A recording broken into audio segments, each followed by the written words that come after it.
welcome here to TalkFCB and welcome back to the channel, guys. Now, usually the day before a game, we'd have the usual match preview, we'd discuss the game to come and all of that good stuff. But today, it's going to be a bit different because there is one glaring issue that we simply have to address, and it's all surrounding Barca's financial situation, which right now is in absolute chaos. And we're going to be talking about some of those young players that we could be seeing against Rayo tomorrow, how they could actually be the future of this club.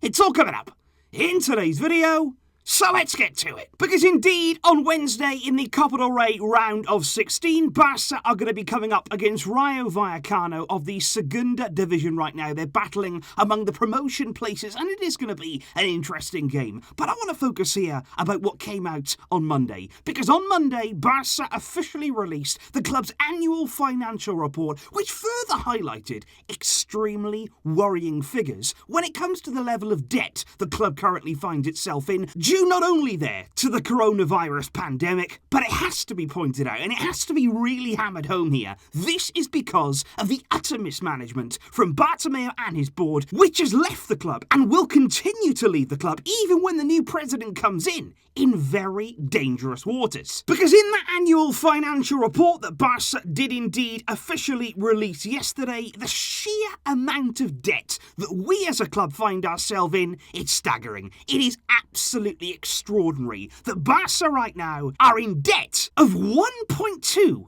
billion euros. I repeat, 1.2 billion. That for me is unbelievable, with 730 million of that debt being short-term debt as well, which is really, really concerning. And it was unbelievable reading through this report there, breaking it down. It is incredible how we spend our money. You look at it right now, our fears about the club's wage bill, they were confirmed. We have said here on the channel, season upon season upon season, that our wage bill, it was unsustainable. We simply could not survive with the wages that the last board were just handing out like candy, because it was confirmed in the report that Barca's current wage bill actually occupies 74% of the club's entire income, which is absolutely why in the summer you saw the likes of Suarez, Vidal, Rakitic all offloaded there for pretty much no transfer fee at all. And that's also why, let's not forget, earlier on this season, the club had to almost force the players into a wage cut due to the financial position the club finds itself in. And also in that financial report, you will indeed notice there are a number of significant sums outstanding for a number of high-profile signings that were made by Bartomeu. There's 29 million euros still unaccounted for there that is going to be owed to Liverpool for the signing of Felipe Coutinho. There's almost 10 million still owed for Ajax for the signing of Frenkie de Jong, and also 10 million going the way of Atletico Madrid as part of the agreement we struck with them during the Antoine Griezmann deal. And it gets worse as well, because right now at Barcelona, there's even sums of money that are still outstanding for players that aren't even here anymore. 10 million is still owed to Bordeaux for Malcolm, a signing the club didn't even really want to do, but they seem to do it out of spite. There's money owed to Gremio for Arthur Melo. There's money owed to Bayern for Arturo Vidal. And it is absolutely staggering to me that a club of this size, a huge global club, one of, if not the biggest clubs in the world, with all of this income, that we've ended up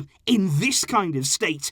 Bartomeu, he should be so ashamed of himself. He has driven this club into the ground. It is sad, it is concerning, and overall, what's our next step? Because indeed, when you're looking there at that level of debt, and in particular there, that short-term debt that I did mention, a lot of it would have been owed there by June the 30th of this year. Barca right now are frantically trying to get a deferral on that debt. They're trying to push that payment date back, although not everybody has accepted those terms, and they still remain in negotiations with several other parties over the exact payment schedule. But for me, again, this is another example why not only Bartomeu should be ashamed, but also Carlos Tusquets. Because as I have said here on several occasions now, not calling the elections to be held there in December It was a scandal. It is an absolute scandal that right now we do not have a new president and a new board in place, because we should do. This club needs a leader, not in a few months, not in March, not even in January. We needed it yesterday. We need it right this second. And the fact now we're not going to have a new board in until March, it's a disgrace. This has gone on too long. Our club is crumbling around us. We are in a financial crisis.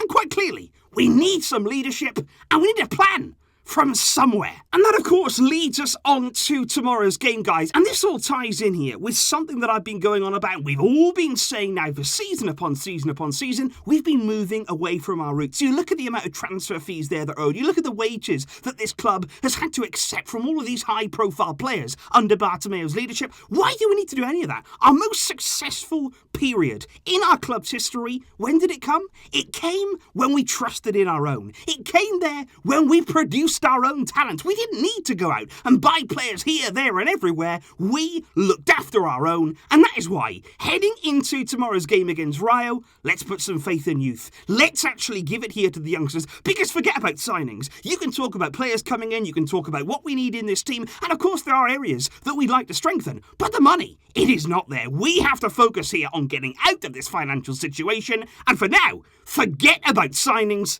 and start looking here at our own young players. Because again, when bearing in mind the capital rate regulations that state that only 4 Barca B players are eligible to be in that lineup at any given time, this right here was how I would line up against Rayo tomorrow. I'd have Neto in goal, I'd have Junior Firpo there at right back, and I would play him there to accommodate Alejandro Balde at left back. We didn't see him against Cornea. Firpo I didn't think played all that well in that game, so I would start him there at left back. Mingueza and Longley there at centre of defence. I'd have Pjanic and Ilaix Moriba in midfield. Ilaix played really, really well against Cornet. He did himself absolutely no harm at all in that game, and he should start again here. With Trincao on the right, he was positive when he came on at the weekend. Conrad on the left, he did well when he came on against Cornea. Ricky Puig following up there his goal in the last game against Elche. He's going to be just behind Martin Braithwaite leading the line. Ronald Koeman, however, though, has very different ideas, because this right here is the squad that he has selected to travel to Rayo Vallecano, and it's pretty much the same sort of squad that we'd see in a general La Liga game. Koeman here going very, very strong, pretty much excluding any B-team players. Yes, Ilaix is there, Mingueza, Arnau Tenas, but I'm personally very, very disappointed in that. I can understand that he wants to win the Copa del Rey, but he is thinking here so